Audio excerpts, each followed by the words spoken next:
Hello, my dear listeners. My name is Kishore Ganesh, and in this episode of the Vocal About Visuals podcast, I'll be reviewing Greta Gerwig's Barbie, starring Margot Robbie, Ryan Gosling, Issa, Kate McKinnon, Alexandra Shipp, Emma Mackey, Harry Neff, Sharon Rooney, Cruz, Ritu, Arya, Lipa, Nicole Coughlan, Emerald Fennell, Simu, Kingsley, Ben-Adir, Scott Evans, John Cena, and Michael Cera.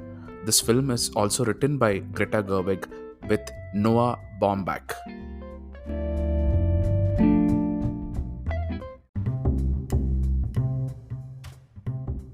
Barbie is at this moment in time a rare film. A rare film because it is a movie written by a woman for women.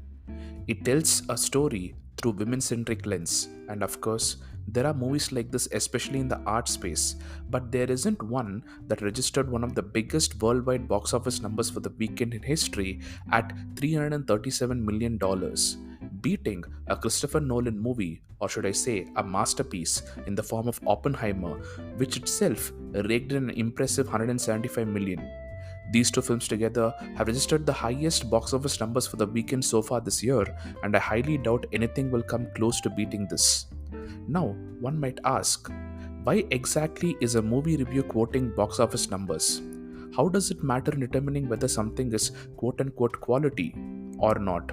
Well, to this, the answer is twofold. One, money is important.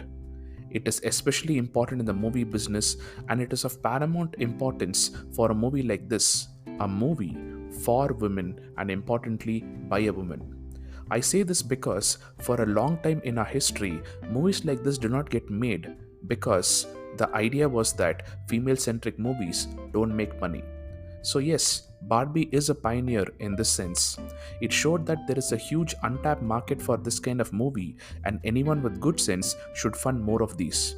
And because business people are business people, and it's all about the cash money, Mattel has gone on record saying that they want to create a ton of Barbie sequels.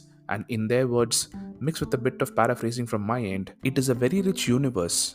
It's a very broad and very elastic brand in terms of opportunities.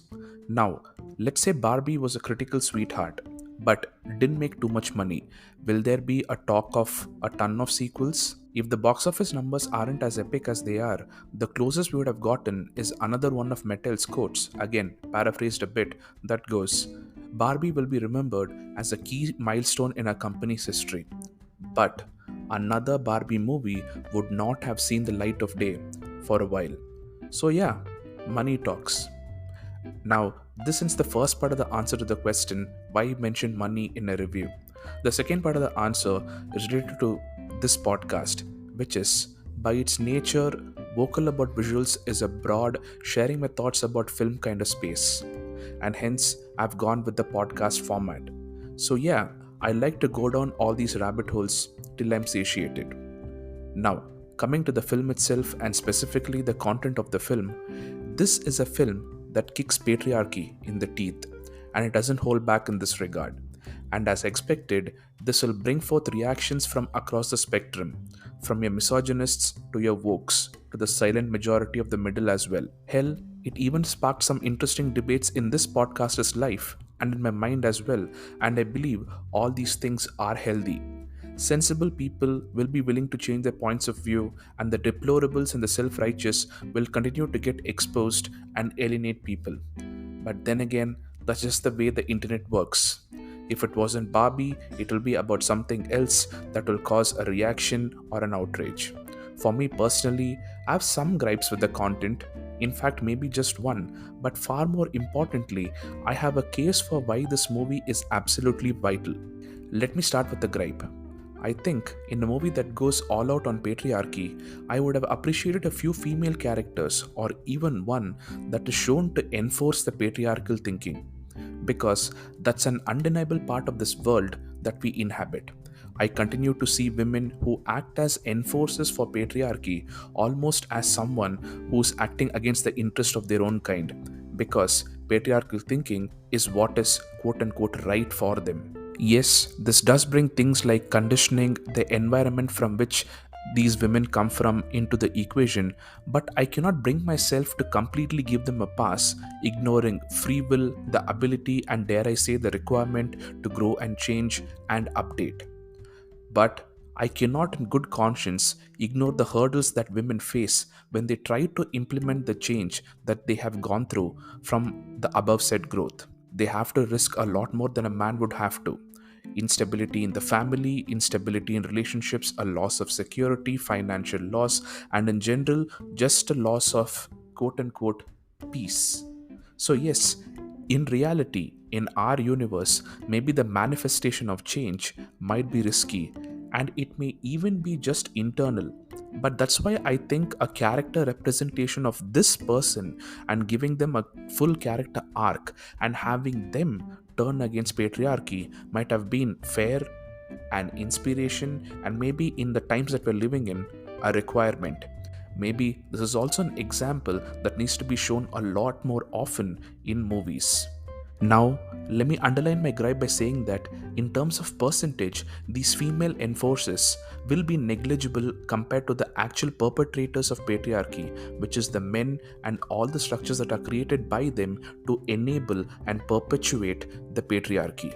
And the fact that I can more than easily let this gripe slide about Barbie, because maybe even putting a female enforcer of patriarchy character in the movie might become a false focal point, or rather will be made into a false focal point by the audience watching the film, because maybe it is easier to blame a woman. Maybe by focusing on that false focal point, one doesn't rock the boat too much. One can make nuanced points in maybe a book or a podcast or even a long TV series, but with a mass media format like a summer blockbuster movie and the internet where nuance goes to die, you cannot make points of this nature. It is a real possibility that the people with twisted agendas just point the finger at a false focal point and absolve themselves of blame and responsibility. So I get it, Greta and Noah, or maybe this is all just me speculating. I don't know. But to their credit, I think, and I could be wrong here, Greta and Noah do allude to this women getting brainwashed to enforce patriarchy in the film. A mini spoiler here, I'm referring to the story element where the Barbies turn into beer serving bimbos in the film. So, yeah, maybe my gripe is actually a non gripe, because the writers have found a clever and subtexty way to address the very thing that I thought was missing. But then again, I don't know what the intent was behind the beer serving bimbo element, and hence this long paragraph in audio format. Now that my gripe is out of the way, let's get into why this movie is utterly important. One is, of course, the reason that this is a movie for women by a woman, that's a summer blockbuster, which is most likely going to lead to a ton of sequels. All of this I've already said. But as an entity, this needs to exist because we need more documentation of what women feel and say, and how they act, and what their problems are, and how they look at life, because we have plenty of these examples from the male perspective. We know how a man does everything, from falling in love to raising a family to running a business, driving a car, fighting wars. Honestly, how many movies do we get about women doing not just these things but even normal everyday things? It's either reality shows or soap operas or women acting in roles written by men, which is not exactly the first person's perspective, is it? It's basically about authentic representation. One of the simplest yet important reason why Barbie needs to exist can be found, and I'm gonna quote a very Indian milieu centric example here. In the soap operas that millions of Indian women and men consume on a daily basis for hours on end. For one Barbie, we have hundreds of these mega serials, aka soaps, which has female characters written by predominantly male writers laying down the patriarchy on other women, generally the heroine of the series. The world of this heroine is to essentially get married, move to her in law's house, and then have babies, with the villains in the narrative either trying to separate her from her husband, trying to keep them from, say, having babies, if you get what I mean. And generally, the ambitions of this heroine would be a very tagged on female empowerment cause, such as she goes to school, she has a job, or she earns. But then again, she never actually does any of these things. And even if she does, the focus is not on these things. It again comes back to her domestic duties, and in many cases, in many soaps, it is about her executing one ritual per week to appease the in laws and the target audience. As much as I do believe no one watching this is taking this seriously, I'm also not going to dismiss the entire thing by saying that no one is taking this seriously. This is primetime TV for most of your parents, and imagine the impact no matter how subtle. Like I said, we have only one Barbie so far. She's unique, but hopefully not for long. And finally, coming to the film, as a film itself, it is thoroughly entertaining and extremely rewatchable. The comedy is good, the self awareness is excellent, and the fourth wall breaking is novel. In fact, I'm gonna watch it again after catching a ton more films that are pending, of course. One of the main criticisms laid against this film is that it is tonally inconsistent, but to this, I have a defense. Barbie is supposed to be a fun summer movie, bankrolled by Mattel. Yes, the film aims to go after patriarchy, but it also has to be funny, entertaining, and palatable to a large section of the audience. This is a tightrope walk of epic scale. Because if you want to talk about patriarchy in a serious manner, it is going to alienate a lot of the audience that's looking for a fun summer movie to watch. And if you're not doing due justice while addressing an issue like this, it becomes disingenuous and offensive. I would like to make the case that to straddle these two aspects, Greta and Noah had to adopt a tonally inconsistent approach.